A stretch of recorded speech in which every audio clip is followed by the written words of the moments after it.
It's nice to see you again. Nice to see you. You asked me about nukes. I have. Yeah. Yeah, I have another nuclear weapons policy question that I'd like to ask you. Can I look at you, or do you want me to look at the recording? It's really just to get you on the record. Yeah.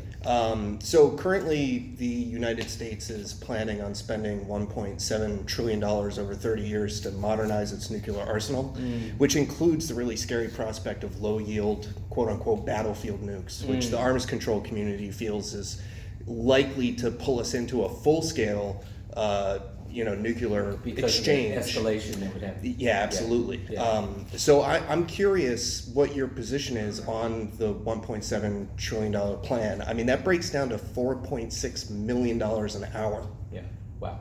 Yeah, I mean, there's got to be better things that we can be spending the money on. There probably is, and on the strength of all I know, which is what you just told me, that doesn't seem to make any sense.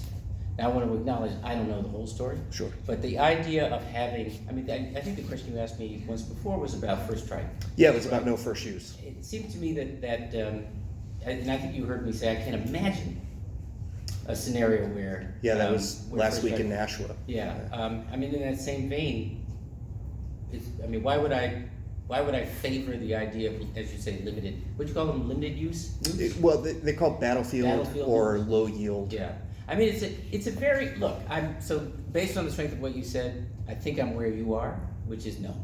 Let's use the money for something else. It's a very interesting question, related question I would just put to everybody here. It's not about nukes, but it's a question about robotics in warfare. There was a security briefing I went to a couple of summers ago, something called the Aspen Strategy Group.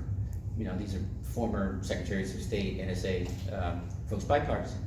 And they were talking about, among other things, how little we are investing in robotics compared to many, many other of our adversaries.